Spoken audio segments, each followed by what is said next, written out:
దేవుని ప్రియులకు శుభములు. ఈ దినమందు దేవుని వాక్యాన్ని చదువుకుందాము.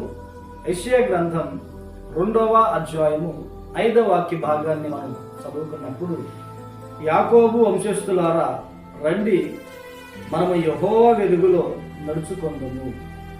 ప్రియ దేవుని బిడ్డలారా, మనము దేవుని వెలుగులో నడిపించబడాలి. ఈ లోకములో చీకటి ఉన్నది, వెలుగు ఉన్నది. అనేక మంది చీకట్లో నడిపించబడేవారు ఉన్నారు, అలాగనే వెలుగులో నడిపించబడేవారు కూడా అనేకులు ఉన్నారు. మనమైతే దేవుని వెలుగులో నడిపించబడేవారుగా ఉండాలి. ఎందుకు అంటే, చీకట్లో నడిపించబడేవారు వారి జీవితాలలో నెమ్మది, ప్రశాంతత ఉండదు. చీకట్లో నడిపించబడే వ్యక్తి వేదనతో ఉంటాడు. చీకట్లో ఉన్న వ్యక్తి ఒక దినాన మరణంలోనికి నడిపించబడతాడు. కానీ వెలుగులో నడిపించబడిన వ్యక్తి సంతోషముగాను, సమాధానముగాను, నెమ్మదిగా, ధైర్యంగా బ్రతకగలుగుతాడు. ఎందుకు అంటే, లేఖనాలు మనం గమనిస్తే యేసుక్రీస్తు చెప్తారు, నేను లోకానికి వెలుగే ఉన్నాను అని. అంటే దేవుడు లోకానికి వెలుగే ఉన్నాడు. మనము ఆ వెలుగులో నడిపించబడే వారంగా ఉండాలి.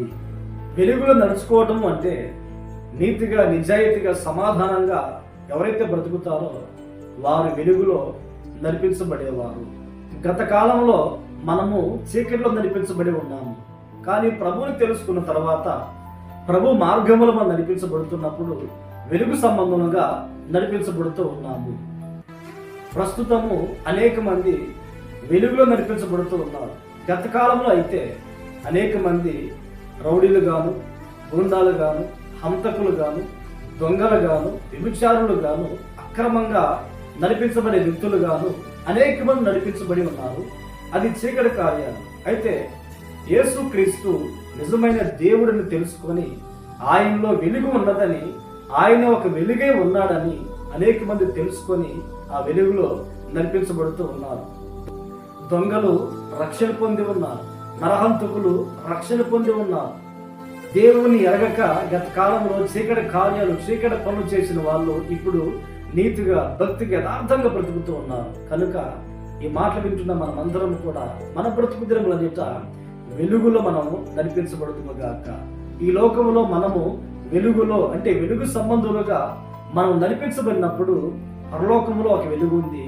ఆ వెలుగే దేవుడు. పరలోకంలో దేవుడు వెలుగే ఉన్నాడు కనుక ఆ వెలుగులో మనం సంచరించాలి అంటే ఈ భూలోకంలో మనము వెలుగు సంబంధులుగా, వెలుగులో నడిపించబడే వారుగా ఉంటున్నగాక. ప్రార్థన.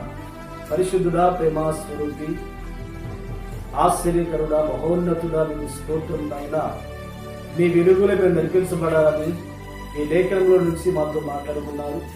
ఈ మాటలు విని ప్రార్థనకి పిలిచిన వారు మేమందరం కూడా మీ వెలుగులో నడిపించబడి మీ పరలోక రాజ్యములకు సిద్ధపడటకును సహాయం అనుగ్రహించమని యేసు నామములో ప్రార్థించి అడిగి పొంది ఉన్నాము తండ్రి. ఆమేన్, ఆమేన్. దేవుడు మిమ్మును ఆశీర్వదించును గాక.